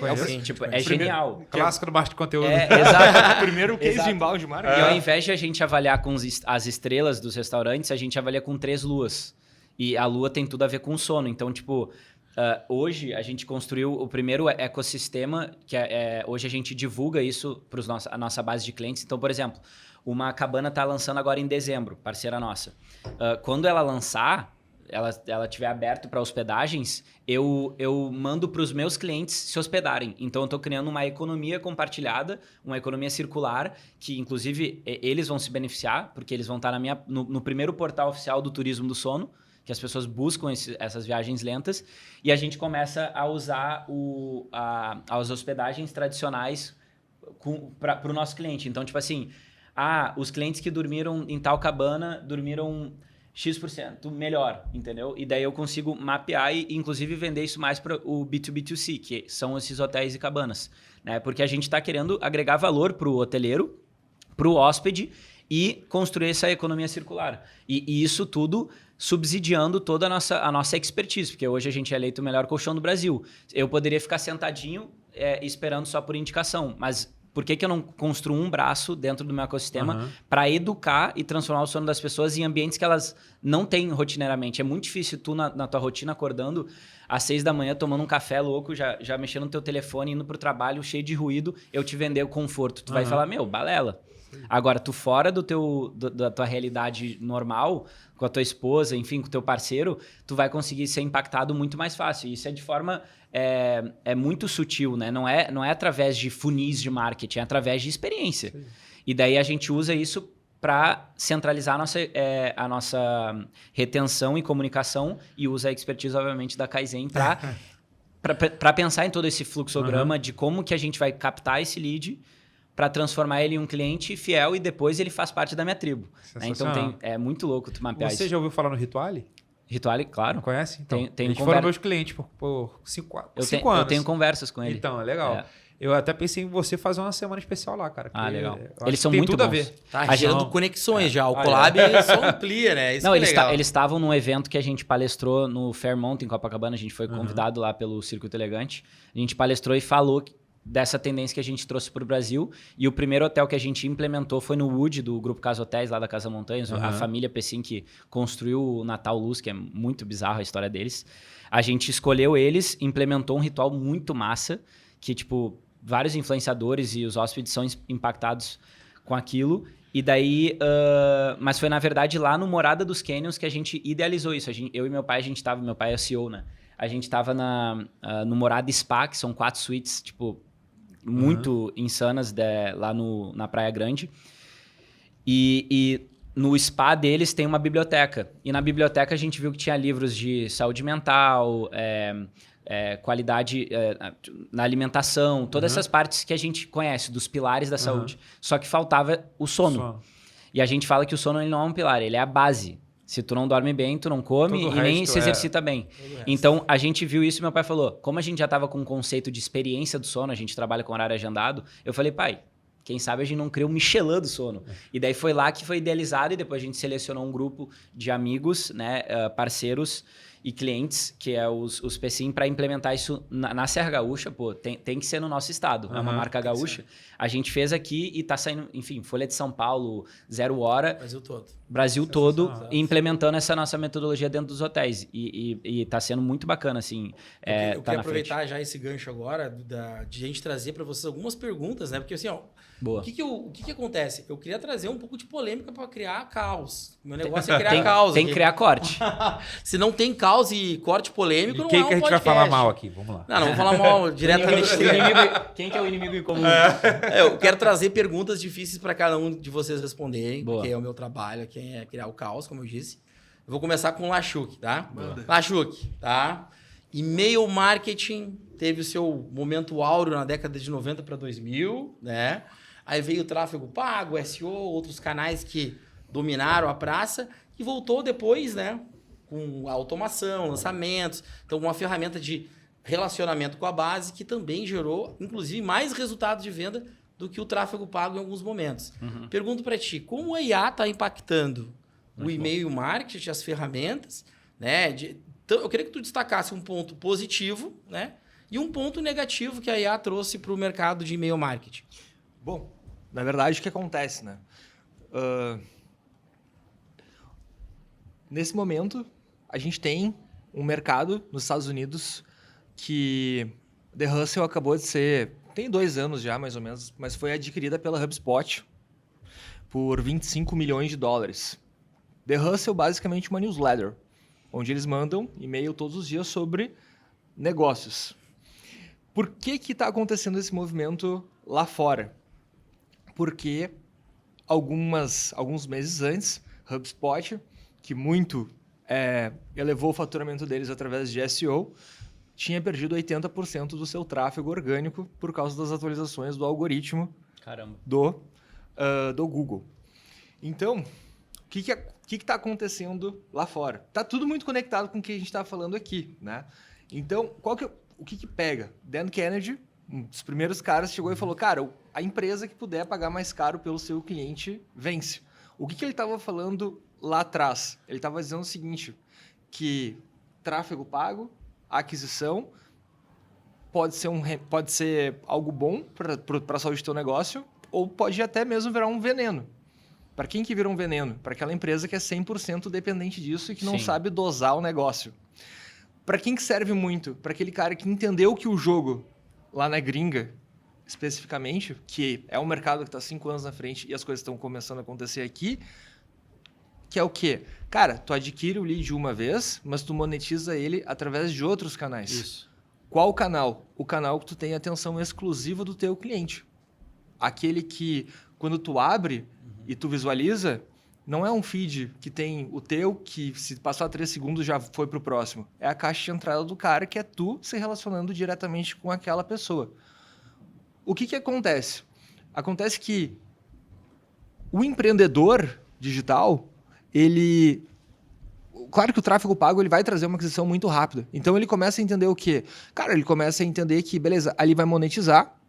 E quando ele vai tentar usar o e-mail marketing, que é o que as pessoas fazem, e muitas vezes, o que eles fazem? Eles pegam, em momentos que eles necessitam de um pico de venda, eles vão lá, fazem uma importação de uma base que nunca foi nutrido um relacionamento e fazem um disparo de campanha. Isso é o e-mail marketing antigo, o e-mail marketing que depois a pessoa acaba pegando 10% de taxa de abertura, faz 2, 3 vendas, aí ele, tá, beleza, eu vendi 2, 3 vendas, vou fazer mais um disparo. Manda mais uma vez, aí agora é 1 venda, 2 vendas, manda mais uma vez, não vende mais, no próximo foi para o spam e ele decreta o fim do e-mail marketing. O que a IA vem e nos ajuda muito diante desse contexto? E-mail marketing, para te manter um relacionamento com o teu cliente, e aí vai vir muito mais a questão da estratégia, o que acontece? Hoje, nos nossos funis que a gente utiliza, a gente usa funil de newsletter. Então eu capto o lead pagando R$1, R$1,50. Eu levo ele para uma página, fazendo o que tu falou sobre perguntar para o cliente. Essa página é basicamente um quiz. Nesse quiz a gente consegue pegar 80% de conversão nas respostas, onde eu capto basicamente o bench, que é basicamente o budget do cara. Sim, o essencial. O essencial dele. Então, as principais perguntas. Ali eu vou entender qual que é a necessidade real desse cara. Próximo nível disso, para cada uma da composição das respostas, eu vou ter um avatar diferente. Ah, entendi. E baseado nisso, eu vou automatizar os disparos de e-mail marketing para eles, baseado na dor e na necessidade deles. Isso é um método ESC? Parecido com o método ESC que eu aprendi nos Estados Unidos, é bem semelhante. É mesmo. É o mesmo método. É engraçado, coincidência, né? É muito parecido. O método ESC é isso. O método ESC ele faz uma deep dive question, com uma pergunta, e aí daquela pergunta ele cria funis de acordo com as respostas das pessoas. Perfeito, é isso aí. Inteligentíssimo. Mas É é isso muito aí. louco tu usar um mesmo método que existia em outra plataforma, numa nova, com um novo contexto de comportamento digital, isso vira outro mercado. Outra metodologia. Um outro mercado, cara. Óbvio. Exato. E até conectando com... Tinha citado o case da Minimal Club, da camiseta, tem tudo a ver com o que tu tá falando, porque muitas vezes... qual que é o problema das plataformas digitais? Às vezes, os dados que a gente vê no computador, às vezes não são os dados reais. Porque o relacionamento que tu tem com o teu cliente fora das redes por exemplo, o meu CAC... implementando esse ritual do sono dentro dos hotéis, ele é muito alto. Eu estou gastando tempo, dinheiro, né? E toda a minha expertise para fazer isso. Se esse cara acaba caindo numa das minhas páginas, em um anúncio, vai aparecer só o dado do CAC daquela plataforma. Inclusive, eu assisti uma palestra no Gramado Summit que o meu pai palestrou esse ano, e eles estavam falando sobre isso. Como que a gente consegue conectar e entender dados reais e dados digitais? Porque às vezes tu tem um dado imparcial numa plataforma específica. E obviamente, agora, essas nossas convergências, eu sendo especialista em branding e em tráfego, a gente estava até conversando no WhatsApp sobre isso, né? Como que a gente vai unir as nossas expertise? Eu realmente tenho interesse nisso. Então, eu jogo a pergunta para ti para depois fazer a pergunta para mim. Sacanagem. Eu que crio o caos aqui, não é tu? Não, legal. O que eu acho, cara? Desde a década, do ano 2000, eu tinha uma frase que dizia assim para mim, cara, brand e performance são as duas faces da mesma moeda. Para mim sempre foi isso. Essa é a visão. Tanto que depois lançaram o Brand Performance, que era conseguir mensurar a performance da marca. Para mim, cara, é a mesma... Perdão, a mesma coisa, não tem diferença nenhuma. Só que são duas formas diferentes de ver a mesma coisa, tá? Então, quando eu olho, por exemplo, a questão do que você está falando de dados reais, a primeira coisa que eu quero que tu entenda é o seguinte. O que são dados reais hoje para a marca? Por exemplo, a maioria daqui que já trabalhou com estratégia para empresas aí de médio, pequeno porte, a empresa não tem mapeado nem no RP dela os dados reais ou os dados armazenados do histórico do cliente. A gente está falando aí de uma relação, às vezes, de 35 anos com o cliente que o cara não armazenou histórico nenhum. Um dos casos que eu tenho, né, uma empresa de varejo grande, eu não posso falar o nome, mas uma empresa milionária de varejo, eu tive que levar 2 anos para convencer os caras a entender que o impulso de compra não era no primeiro contato, não era no primeiro touch point. Claro. Porque na visão do cara, não, cara. O cara compra isso dessa forma. Então, ele recebe o anúncio, vai lá e compra o produto e o que interessa é se ele comprou ou não naquele impulso. E eu não tenho... Depois, quando tiver uma nova campanha, eu faço de novo. Sim. Então, aquela visão de varejo da década de 90, que tu gasta uma energia gigantesca, uma grana gigantesca, com um grande impacto de número de pessoas... Mas tu esquece de trabalhar o relacionamento com o cara que foi impactado lá na primeira vez. Sim. Então, ele não tem dados armazenados com o histórico do cliente dele, que é o cara que comprou há 30 anos atrás, que é o cara que está comprando hoje, quantas vezes o cara comprou E essa estruturação de dados, para mim, é o primeiro passo, tá? Sim. Para vencer, tirar essa distância. Mas eu uso o teu exemplo para responder a tua pergunta sobre o que são dados reais. Por exemplo, o CAC, que talvez esse cara gigante varejista tá vendo no digital, ele é diferente, ele não está sendo mensurado com a quantidade de lojas que ele tem, porque a loja é a autoridade. Tu tem um negócio físico ali, se o cara vê digitalmente e vê que também tem uma loja, essa mensuração a gente não faz. E daí tem justamente essa coisa que está acontecendo agora no mercado digital, dizem muito que o CAC está aumentando, e ele realmente está, porque talvez a gente parou de gerar valor em outros canais e formas de relacionamento e tal. Então a gente ficou sugando a atenção de usuários finitos numa plataforma única, que no Brasil é muito centralizado, né? Instagram e WhatsApp. Tipo, se tu faz um trabalho bem feito nesses dois, aí tu consegue faturar milhões. Mas é justamente isso. Às vezes a gente tem uma visão míope do que é o CAC real e o CAC digital. Porque o cara que vai ali no anúncio, os dados que tu tem ali dele não tem todo um contexto de talvez um relacionamento de indicação que ele teve. Ele pode clicar no teu anúncio, mas ele já escutou sobre a tua marca em uma outra situação. Isso, para mim, é o mais complicado quando eu tento aplicar performance no meu branding. E eu tô trazendo isso só porque eu sei que várias pessoas têm essas dúvidas, entendeu? Por exemplo, o Google Analytics ele tem o funil multicanal, que foi uma mentalidade pensada nisso. Sim. Entender o quanto cada conversão foi assistida. Então, tu conseguiria ver ali a ideia, né? A gente fala hoje, muito difícil de mapear isso numa era cookieless, né? Que cada vez menos tem cookie, cada vez mais tem privacidade. Mas a ideia, a concepção do Google Analytics, ele chegaria ao ponto de dizer, olha, eu sei quantas vezes o Lula foi impactado na busca orgânica, na rede social, quantas vezes ele clicou nessa landing page vindo do tráfego pago. Não, ele tem esse relatório, na verdade, existe esse relatório lá. Só que ele é um relatório falho, ele não tem uma precisão de 100%, tanto porque hoje o usuário ele tramita de um dispositivo para outro, né? Então ele é impactado pela marca offline. Hoje a gente fala muito sobre isso, né? Mídia offline, isso aí acabou já. E a gente tem hoje o usuário fazendo pesquisa no ChatGPT e não usando o Google. Que esse é um outro ponto. E essa outra briga, agora eu vou ficar 2 horas. Esse é um ponto que tu falou antes. Tá crescendo muito. Vai deixar do SEO pro IEO, que eles estão chamando agora. Esse é o principal ponto, né? Que é o que até tu falou antes, né? Os robôs ainda não... até os robôs começarem a comprar o nosso negócio, né? Com o lançamento agora do Keynote que rolou da OpenAI, o que é tu vender pro robô dos caras, né? Basicamente é o quê?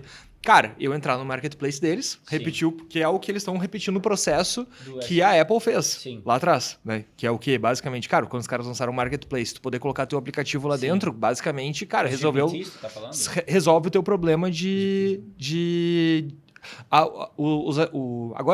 agora com o marketplace da OpenAI, quando uma pessoa for fazer uma pesquisa, cara, basicamente tu vai conectar teu MCP ali, só que isso vai se tornar uma coisa global dentro do ChatGPT, tu entende? Então, o cara vai fazer uma pesquisa, cara, teu produto, por exemplo, onde eu compro colchão em Porto Alegre? Aí ele já vai pegar, vamos supor... Não é mais SEO, AEO que eles estão chamando. Exato. Ele tem que pagar pra OpenAI pra tu aparecer na busca, é isso? Cara, na verdade...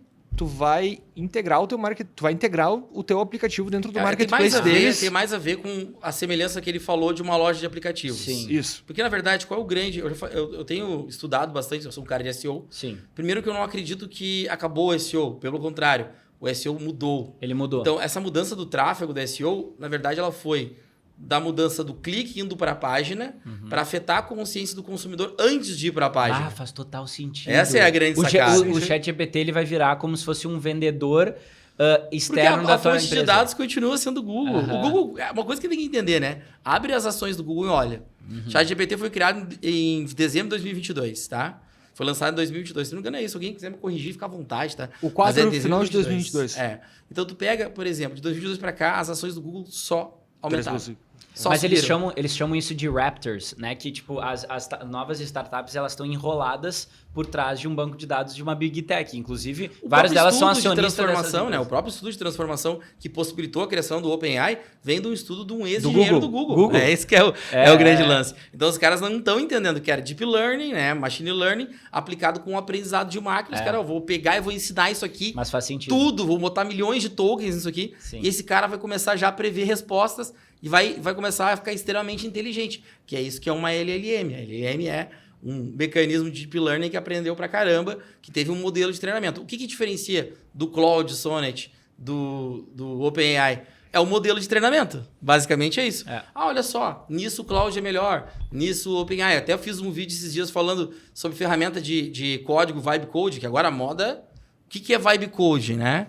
Tomar que um café e fazer um software. Exatamente. Ô, galera, sabe o que é vibe coding? É eu, na madrugada lá, tomando um vinho, tentando fazer um programa, depois eu ligo pro Thiago de manhã e falo, cara, pega isso aqui que eu fiz e constrói de fato na vida real, porque faz o protótipo lá, né? Depois manda pra eu resolver o problema. Exato. Não, mas é realmente genial. Tá mudando muito essa questão do mercado, porque democratizou a programação, que sempre foi tipo, uma linguagem que ninguém nunca entende, né? Pra mim o que foi, eu sempre dei consultoria pra startup, né? Qual é o maior obstáculo de uma startup? Vou dizer pra vocês que são agência, profissionais de marketing, tomem muito cuidado quando vão trabalhar com uma startup. Por quê? 97% depende da tecnologia. Sim. Se o produto é ruim, o cara não vai conseguir vender e escalar o crescimento desse produto. Total. E o grande problema disso tudo é o cara colocar lá 50 horas dentro do Lovable, fazendo a criação de um aplicativo, de um SaaS, de um front-end, e quando tu vai ver, lança um negócio e ninguém compra. Como é que foi que a gente resolveu isso no nosso funil, né? A gente... Para cada uma dos perfis das pessoas ali que a gente gerava, a gente colocava uma página de espera de um diferente tipo de SaaS para entender a conversão do negócio. Daqui a pouco, os caras estão interessados em entregabilidade, a taxa de conversão deles era só 10% dessa base. Só que quem via a oferta do e-mail Analytics, 50% já entrava para a lista de espera para fazer o lançamento do SaaS. Então, o grande problema do negócio acaba sendo o quê? Claro que é muito importante, né? Porque tu ir lá e fazer o desenvolvimento do negócio, mas o que adianta tu ter ele, sendo que tu não tem a atenção das pessoas para comprar o teu SaaS? Cara, isso que tu falou é genial. Eu vou fazer uma retomada histórica, vocês vão entender o que eu tô querendo dizer. Explica para nós o que é um lançamento semente. Basicamente, colocar as pessoas dentro de uma live e aplicar o script da oferta irresistível. Tá, e qual é a ideia de semente? Isso aí eu quero falar. A ideia é você vender um produto que ainda não tem, né? Você vai dar um produto. Ele pegou a ideia. Mas o mercado de infoproduto é assim, né? Mas esse é o ponto, gente. Eu lancei dezenas de produtos assim. Claro, esse é o lance. Porque qual é o grande lance agora? Isso que ele falou, ele nem percebeu a genialidade do que ele disse. Ele foi um gênio que ele falou agora. Sim. Cara, eu testo aqui, eu faço uma oferta e depois eu coloco na lista de criar o produto. Olha só o que ele tá falando. Ele tá basicamente dizendo assim, eu não crio o produto mais. O Lovable, Cursor, essas soluções, elas me permitem criar um produto de forma rápida e validar. Só que eu valido a ideia, vejo se alguém compra. Se alguém compra, eu crio o produto num tempo recorde. Olha que loucura, gente. Sim. A grande lance da IA, na minha visão, não é a substituição do ser humano, mas é a capacidade criativa infinita que ela trouxe da gente testar a oferta e criar produtos de acordo com a demanda. É isso que é o grande lance. Imagina quando a gente começar a mensurar isso. A demanda ela vai ter uma parada que ela vai te trazer senso de urgência. E isso muda tudo, cara. Não sei como é que vocês entram em flow no dia a dia de vocês, assim, mas eu costumo entrar em flow quando eu vejo muita urgência em cima de algo. Então, a partir do momento que tu foi lá, tu colocou uma página de espera, assim, a galera tá se cadastrando pro negócio, o que tu pega e tu faz? Vai ali e lança uma data. Cara, dia X eu vou lançar essa parada aqui. E aí tu vai pro Tem que criar uma meta, um objetivo. Claro, isso e a criatividade vem dessa loucura cheia de ideias e quando tu tem uma data, tu tem que compilar várias ideias numa... Eu não sei se vocês vão se lembrar desse livro, mas Trabalhe 4 horas por semana. Você lembra desse livro? Sim. É um livro que eu me lembro que eu conheci quando eu estava nos Estados Unidos, eu morei lá. Aí as gurias da universidade que eu estava odiavam o autor desse livro porque ele era visto como um guru, né, um charlatão. E aí eu li o livro, porque eu achei que o livro... vou ler esse livro, cara. Esse livro deve ser alguma coisa, tem que ter esse livro. Porque todo mundo não para de falar desse livro. Na época eu estava lá. Aí quando eu li o livro, cara, eu entendi todo o esquema do cara. Não é baseado em tu não trabalhar mais do que 4 horas por semana. Sim. Mas é em saber como trabalhar as horas que tu trabalha. Isso. Então a ideia e o pressuposto do cara, tinha um negócio que ele falava que era baseado, eu não sei se era, como é que é o nome daquele presidente russo? Era um nome assim, tipo, método Marshall, uma coisa assim, não me lembro agora. Mas era que ele dizia assim, cara, nenhum ser humano consegue reter a concentração por mais de 48 horas em alguma atividade. Tudo que tu fizer, tu tem que executar num ciclo de 48 horas para ter o máximo de... o pessoal tá dando um aviso ali, ó. Obrigado. Temos 30 minutos de podcast e tem tanta coisa para falar, cara. Mas, enfim, esse livro, cara, o cara, para mim, foi um balizador, porque eu notava que um dos maiores problemas é a procrastinação. As pessoas têm isso como um mecanismo do cérebro. As pessoas acham que eu procrastino porque eu sou preguiçoso e vagabundo. Não, cara, teu cérebro tem um mecanismo de economia de energia. Exato. Eu validei isso no meu mestrado de neuromarketing. Cara, tu tem o teu cérebro ele é uma parte do teu corpo, ele consome energia todo dia, gasta, então ele precisa economizar energia, é um princípio de funcionamento dele. Aliás, esse é um gancho da Minimal. Você Legal. não precisa ficar escolhendo roupa. Isso é muito foda, cara. O próprio Steve Jobs, né? tinha o coisa. Zuckerberg, entendeu? Então, assim... Faz total sentido. Eu acho assim, pra mim, cara, a visão que esse livro me trouxe foi essa visão de alta performance na decisão das tarefas. Cara, isso que tu falou, eu tenho um deadline. Eu vou entregar o máximo de concentração e foco pra entregar com qualidade nesse ciclo. Cara, pra mim tudo tinha que ser assim. Vamos fazer um projeto aqui, um planejamento estratégico. Tu vai entregar em quando? Eu entrego em 15 dias. Não, 15 dias não, cara. O que tu me entrega em 2 dias? Porque eu quero saber o que tu faz daqui até lá. Depois a gente faz uma nova versão, um novo estudo, mas é sempre ciclos curtos. E a quantidade entendeu? de tempo, energia e dinheiro que a gente economizasse se o mundo fosse mais conectado e a gente conseguisse mensurar com exatidão a demanda / o MVP que tu vai gerar, isso é infinito. Porque daí a gente consegue entrar numa economia, e a nova economia tende a ir para esse caminho, que é construir produtos para tribos específicas e tu vai construindo MVPs e vai melhorando. Óbvio, o mercado é assim, a gente vai melhorando nossos produtos conforme o tempo. Só que às vezes muitas pessoas elas querem colocar um produto que não tem de fato uma demanda... uma demanda verdadeira dentro do consumidor. Só que como ele já está dentro do teu funil ali, ele acaba comprando por hábito, porque as pessoas têm hábito de compra, e por, às vezes, necessidade, mas não necessariamente aquele produto é o melhor para ela. E isso é muito louco. E cada vez mais a gente vê a medicina, os produtos cada vez mais estão sendo personalizados. Por que o ChatGPT é genial? Por que as LLMs são geniais? Porque, inclusive, isso é um grande problema, que as pessoas estão usando até como terapia. Tipo, a gente chegou num momento que a gente está conversando com inteligências artificiais como a gente deixou de conversar com seres humanos.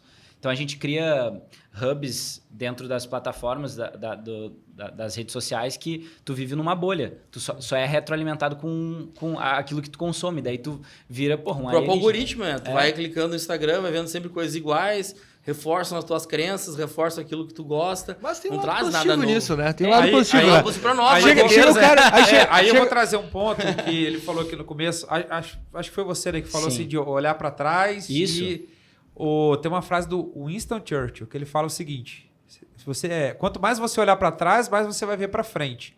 Você pega o livro do... como é que é? O Cialdini, Robert Cialdini. Ele falava de viagem de confirmação lá em 1984. Isso é louco. É isso aí. O algoritmo É o que está trabalha com isso acontecendo aí. agora. O marketing político trabalha com isso. Se tu estuda o passado, consegue prever o futuro. Isso aí. Hoje, quando a gente tá falando, por exemplo, de gatilhos mentais, que falam todo gatilhos mentais, o Cialdini é o cara de falar isso, né, cara? Eu tive palestra dele nos Estados Unidos. 1984. Não era Ele já era velho. Amanhã na minha... Ele já era velho, cara. Amanhã na minha palestra eu vou trazer um dado que grandes CEOs e empresas de tecnologia estão contratando e estudando filosofia. Isso é muito louco, cara. A gente conversa muito sobre filosofia. Eu adoro filosofia. Mas, é muito louco. A nova geração, ela tá num limbo. É meio louco, porque eu tenho 23 anos, nasci em 2002. Os meus colegas estão finalizando a faculdade agora. Eles estão estudando para empregos que não existirão. E as inteligências artificiais, para tu conseguir, de fato, ter uma performance, um resultado, um output bom, tu tem que ter repertório. Então, quer dizer, a gente vai ter que voltar lá para a filosofia super antiga, Sócrates, estudar, de fato, os livros que mudaram o conhecimento do ser humano, para tu conseguir se comunicar com uma entidade, porque a inteligência artificial é uma entidade que foi treinada por nós mesmos. Então a gente entra literalmente Tu tá antecipando minha palestra de amanhã, cara. Eu vou falar sobre isso aí, repertório, filosofia. Massa. Pessoal, vou mostrar como que eu utilizo a nossa palestra vai, tá vendo? Vai comunicar. Não nem são os horários de vocês, mas já vi que seriam complementares as duas. É curioso isso, eu nem sabia que você tinha 23 anos, não parece. Como a gente tá chegando no final, aqui quase no final, eu queria colocar uma pergunta aqui. Na verdade, eu citar uma frase do Bill Gates e eu quero que vocês comentem essa frase, porque eu acho que essa frase tem tudo a ver tanto com o lado positivo e negativo da IA. Sim. E os erros que as pessoas cometem com o IA hoje, na minha visão. Muita gente está trabalhando há meses. Uma coisa que eu acho que eu tenho como habilidade é fazer um bom uso da IA. Isso vem pelo meu passado tecnológico, pelo meu background tecnológico. O que eu enxergo hoje? Por exemplo, em 2 dias eu criei uma startup para validar a ideia, que faz transcrições online, tudo isso com um modelo de monetização em 48 horas. Até fiz um vídeo na internet sobre isso, que foi uma coisa que eu realmente fiz. Eu consegui mostrar que é possível tu criar uma empresa, monetizar ela em 48 horas. Né? Continuei com a empresa? Não, eu só queria validar a minha tese. Né? Eu queria saber dizer que era capaz de fazer isso, entendeu? Testar a Porque uma das coisas que eu mais via era isso, que o cara criava uma startup e fracassava na implementação do produto. E hoje não tem como tu fracassar mais com a IA na concepção do produto, ou seja, na implementação do produto de tecnologia. Então, a frase que eu quero que vocês comentem é uma frase do Bill Gates, vamos ver se eu consigo me lembrar ela na íntegra, mas ele dizia assim, a primeira regra da implementação tecnológica é que empresas que são eficazes, quando se implementa a tecnologia, se tornam mais eficazes. Mas a segunda regra é que empresas que são ineficazes se tornam mais ineficazes. Muito bom. Então eu queria que vocês comentassem Posso começar? Pode começar. E aí eu vou trazer a minha experiência. E assim, talvez, eu tenho quase certeza, eu sou o que menos entende de tecnologia aqui nessa mesa. Não mas, sei, não sei. Mas eu aprendi a utilizar ela de uma forma, porque assim, eu sou um cara que trabalha com escrita, né? Copyright e tal. E aí eu vou trazer uma coisa interessante. Um amigo meu, o Mário Trentin, não sei se vocês conhecem, ele tem uma frase que eu fiz um lançamento dele em 2023, que era de uma plataforma de educação de tecnologia. Ele é especialista nisso e tal, tem várias formações. E aí a frase dele é a seguinte: nós não seremos substituídos pela tecnologia. Nós seremos substituídos por pessoas que utilizam a tecnologia melhor do que nós. Isso. Eu gravei de tanto que eu usei no copy na época. Né? Tem tudo a ver com o que a gente está falando aqui. E aí, eu sempre fui um cara muito analógico. Por isso que, eu seguro a máquina de escrever ali, porque é a minha personalidade, né? É isso aí. Aí o que acontece? Quando as pessoas começaram a falar muito de IA e tal, cara, eu tava muito assim, peixe fora d'água. Final de 2023, eu fazia parte do Mastermind de copy e eu vi a galera, cara, eu tô usando o chat, eu não fazia ideia do que era. Aí eu fui aprender o que era, entendeu? Cara, deu um medinho. Falei assim, vou perder, eu sempre trabalhei com escrita, né? Eu vivo de escrita, eu escrevo livros. E aí era o seguinte, sempre fui contratado como consultor de copy, né? Trabalho escrevendo para alguns projetos, os meus próprios projetos. E aí tem uma coisa que eu gosto muito de escrever, não só para mim, para os outros também, que é livro. Então, 1 ou 2 vezes por ano, eu fechava projetos de ghostwriting. Então o cara fala, cara, ó, tem um conteúdo, mas eu não tenho tempo de sentar para escrever meu livro. Eu tenho um rascunho aqui, você escrevo. Mas eu só faço isso 2 vezes por ano. Por quê? Porque toma tempo escrever livro. Nossa, imagina. Aí eu vou dizer para vocês como que eu usei a IA. Cara, só com o ChatGPT... Agora eu tô com 3, 4 IA, né? Utilizando lá e tal. Só com o ChatGPT. Esse ano, eu já tô no meu 12º projeto de ghostwriting. Mas aí os caras me contratam, eles poderiam fazer o ChatGPT, não podiam? Por que eles me contratam? É o fator humano, a humanização. Então eu utilizo dentro do meu processo de humanização, cara, eu consigo fazer com que o livro fique do jeito que os caras querem, mas eu treinei a IA para me ajudar na parte mais pesada, né? Que é a concepção e tal. E assim, eu pego aquele o rascunho bruto que ele me envia e dou a cara que o cliente quer. Então, assim, é um projeto que, assim, eu vou até abrir, né? Eu cobrava 25, 30 mil reais e fazia 2 por ano. Agora eu tô no 12º esse ano. Nossa. Mas eu vou ter que discordar com ele. Ele não é o cara que menos entende tecnologia. Sabe por quê? Por um motivo só. Porque a escrita foi uma das primeiras tecnologias do ser humano. Sensacional.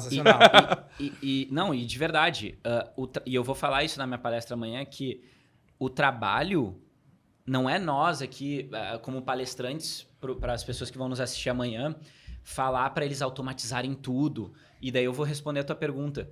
Porque o trabalho das Big Techs, da OpenAI, é tornar a interface cada vez mais intuitiva e alguém que entende de escrita e sabe se comunicar com um ser humano e eventualmente com uma máquina, porque vai ser uma réplica, né? Eles estão a LLM, hoje, como a gente conhece, é Natural Language, né?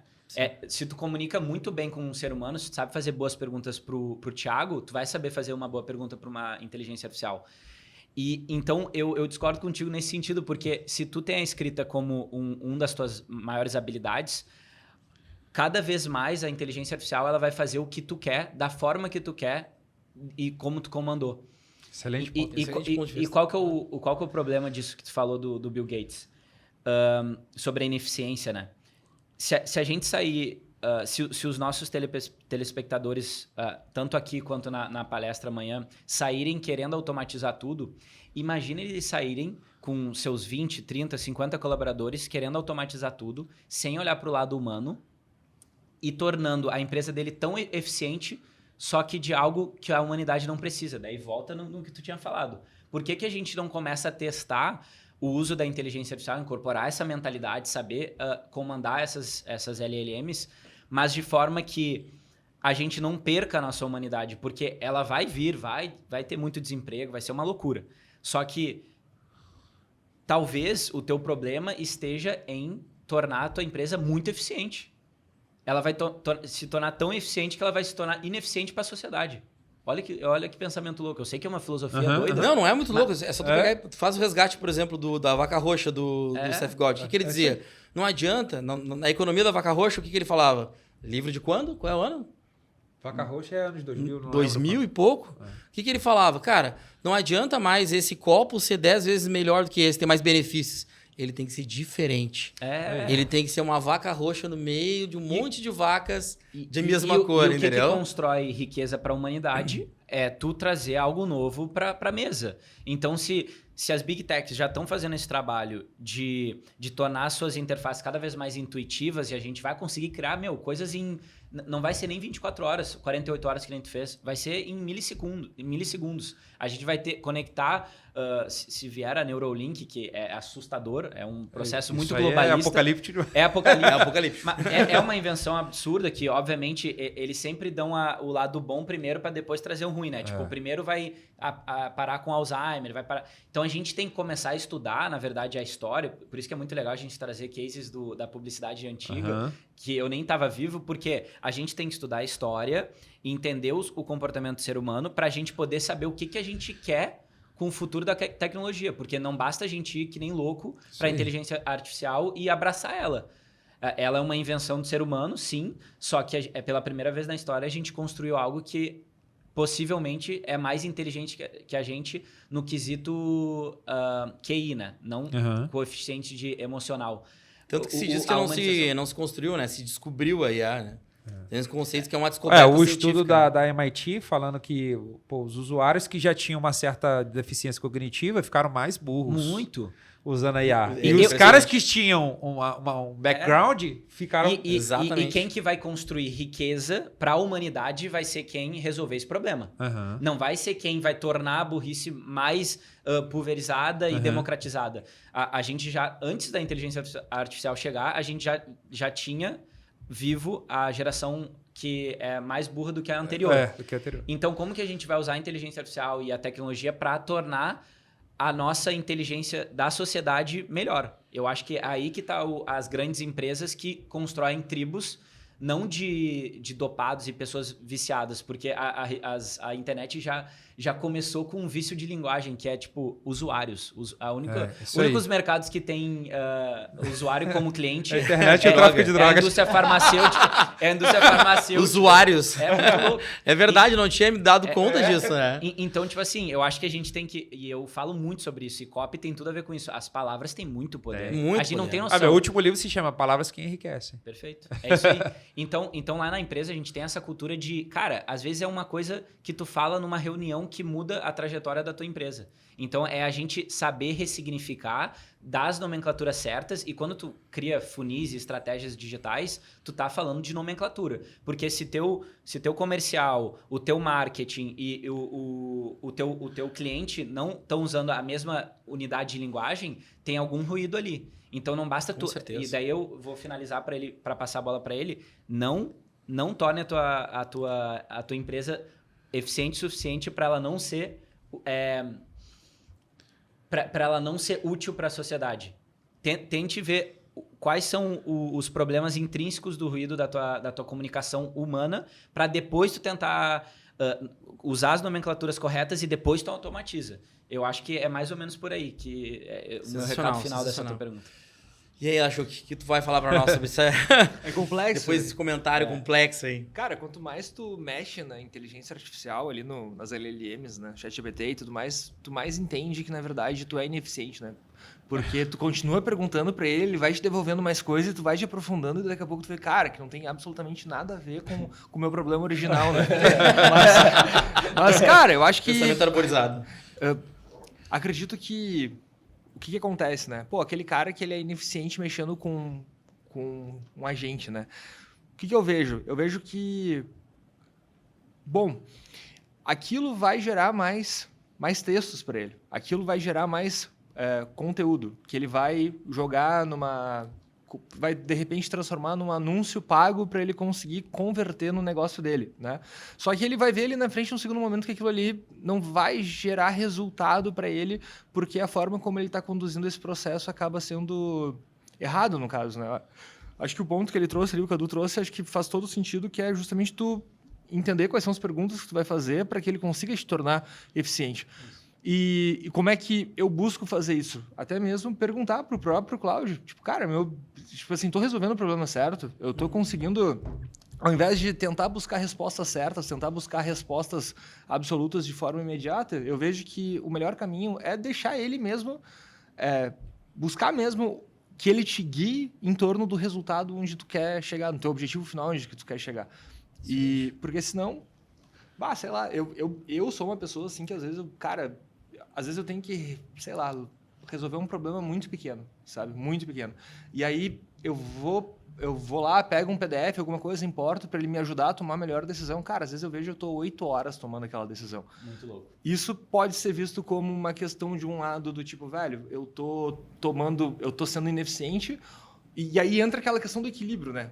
Que é o quê? Cara, até que ponto eu tô tomando uma decisão superficial sobre aquilo ou até que ponto eu tô estressando o suficiente aquilo, né? Uhum. Então, às vezes, o cara tá em cima de algo que ele tá achando que ele tá sendo eficiente, mas daqui a pouco, 48 horas depois, pode vir a resposta que ele construiu em cima daquilo. Não, e é muito louco que qual que é o problema da inteligência artificial quando a gente tenta automatizar e trazer essa cultura para dentro da empresa? Porque a gente sempre que faz uma pergunta tem uma resposta. Mas na vida real... tem perguntas que não têm respostas imediatas. Ou que geram trocentas outras perguntas. Exatamente. O algoritmo de raciocínio é muito mais complexo do que só dar uma resposta. Muito mais. Que é o caso que foi uma tentativa, né? Na atualização do ChatGPT 5, sim. O algoritmo de raciocínio, que todo mundo criticou porque era lento, a ideia dele, o princípio fundamental dele é que ele tivesse um pensamento mais aprofundado. Sim. Antes de responder. Não, e pela primeira vez na história, tá tendo muito texto inútil, né? Vamos ser sinceros. Bastante. Se a gente fala das 10 vezes que a gente conversa com as LLMs, seja Cloud, ChatGPT, todas, umas 5 delas são totalmente inúteis. Então, quando tu fala do problema da sociedade hoje, as LLMs estão causando um problema de energia. Porque a gente está perdendo muito texto. E daí é onde entra o branding. Para mim, branding não é sobre construir melhores textos, é sobre reduzir os textos que tu tem. É tirar o ruído da tua comunicação para tu ficar mais claro. Exatamente. Eu acho que é mais ou menos por aí. E isso faz sentido em tudo que é coisa. Até mesmo na hora de tu ir lá escrever um prompt pro Lovable para ele fazer a produção de um SaaS para ti, cara, o caminho correto, no caso, é antes de tu já entrar na plataforma e fazer o input do negócio, tu vai para um Cloud AI, faz as perguntas certas, gera o prompt para depois ir lá e botar o negócio. Isso que tu tá pegando é a chave de onde eu gostaria de chegar com tudo isso. Porque quando a gente tá falando hoje, a gente tá falando de educação, cara. A maioria das pessoas hoje ela está entendendo que a IA é o caminho pelo qual eu não vou mais me educar. Não, cara. A IA é o caminho pelo qual vai se tornar mais importante você se educar. Isso. Porque se não fosse um alto nível de educação, ele não conseguiria entender o dano que existe hoje da IA causar, por exemplo, um gasto de eletricidade global por gasto com tokens que não são necessários pela falta de conhecimento do indivíduo na hora de escrever um prompt. E isso é um dano que está acontecendo e é real, cara. E onde é que está o desfecho disso? O desfecho disso está no seguinte. Ao invés de tu ir para um chat GPT e perguntar um negócio pro cara, tu escreve uma newsletter que tem uma boa curadoria que vai te entregar isso no e-mail. Muito bom. E eu gosto muito de, usando essa tua lógica, do pensamento de primeiros princípios e a metacognição. Porque aqui a gente tratou de problemas pontuais do micro e filosofou pra caramba indo pro macro. Se a gente olha hoje para a economia como um todo, tu falou que a reta final e o resultado final de tudo é a educação. Só que olha que interessante, para a gente mudar o nosso país, não é através da educação. Olha que louco. A gente sempre achou que a educação, né, tradicional, as escolas, seria a melhor forma de tu mudar uma sociedade. Mas eu tô acreditando que na nova economia, a forma que a gente vai mudar nosso país e fazer uma reconstrução e um rebranding do nosso país vai ser através das marcas que têm símbolos, copies muito bem construídas, obviamente automatizadas, mas no equilíbrio correto. É o marketing que vai mudar o país. Por quê? Porque o marketing ele muda o comportamento. O comportamento ele muda uma cultura. A educação ele é muito de base. Custa muito caro para um país, um governo mudar a educação. Óbvio, a gente pode colocar no centro das corporações a educação e usar o marketing para mudar o comportamento. Mas quando tu põe a educação, o marketing e empresas que têm isso muito sólido nas suas filosofias de marca, a gente consegue mudar toda uma geração, porque cada uma tem uma tribo, e se a gente mudar várias tribos, a gente muda toda uma sociedade. Então, a educação de base ela é muito ineficiente. O nosso país é isso. Agora, imagina a gente construir empresas, collabs, que hoje está muito em alta, Creators Economy, tu vê os influenciadores virando embaixadores das marcas, é sobre isso. É tu construir... tu mapear o comportamento do consumidor, construir produtos mínimos viáveis e depois tu joga o produto com uma filosofia por trás para tu mudar o comportamento e a cultura de um país. Aí tu muda o total. Sensacional. Pessoal, queria agradecer a presença de vocês aqui. Passou rápido, né? Pô, passou rápido. Já tinha mais perguntas pra fazer, mas vamos ter que fazer uma segunda Próxima edição. vez, 4 horas, por favor. Ei, dois pegar 4 horas neurodivergentes laudados e 2 não laudados. Não laudados. Dá nisso, porra. Eu queria agradecer a presença de vocês, tá? Foi incrível, E a gente não vai receber as camisetas da Minimal? Vai. Pois tá é, vendo? fez tanto comercial. Estamos aguardando as nossas camisetas, tá? Aí, tá vendo? A gente quer Ó o receber corte os aí. 4 aqui, novas. Ele já tem, mas a gente quer ganhar junto com o embaixador da marca. Boa. E, pessoal, convidar vocês de novo, né, para o Kaizen Collab. É um movimento, além de ser um evento, quero deixar bem claro isso.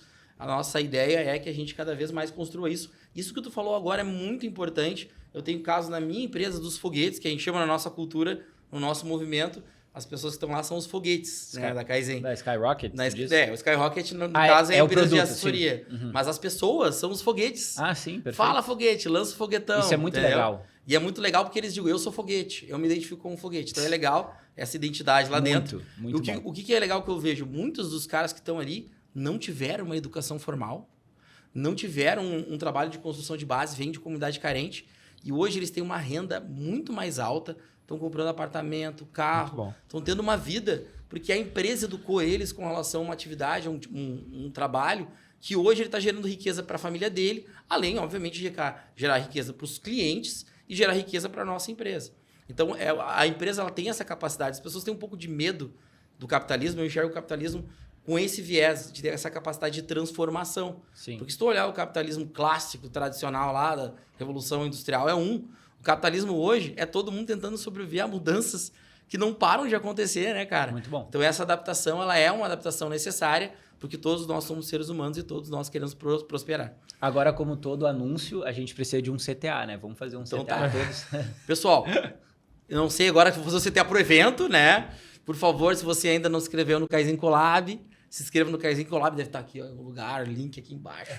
Se for no YouTube aí embaixo, se for no Instagram em cima. O que mais tem é Hulk em tudo que é lado. Pessoal, vocês querem deixar a rede social de vocês para o pessoal se conectar com vocês? E se você está assistindo esse podcast depois de ter passado o Kaizen Collab, se inscreve pro do ano que vem, né? Vai ter também. É óbvio, né? A gente tem que escrever lá. A gente vai Mas estar lá aqui no de novo Kaizen ano que Collab vem. tá aqui, certo? Essa aqui é a primeira edição, vai ter vários podcasts. Não sei se todos vão estar com tempo para vir em todos os episódios, mas serão convidados também para os próximos. Quer deixar a tua rede social também para se conectar com eles? Instagram, @paulo.macedo, Macedo com 26. No site paulomacedo.com. Isso aí. Maravilha. O meu é @cadupedroso e se tu quer dormir no melhor colchão do Brasil, Cia do Sono. @Cia do Sono. É um case bem interessante de vocês seguirem. @Lachuk vai estar aí embaixo.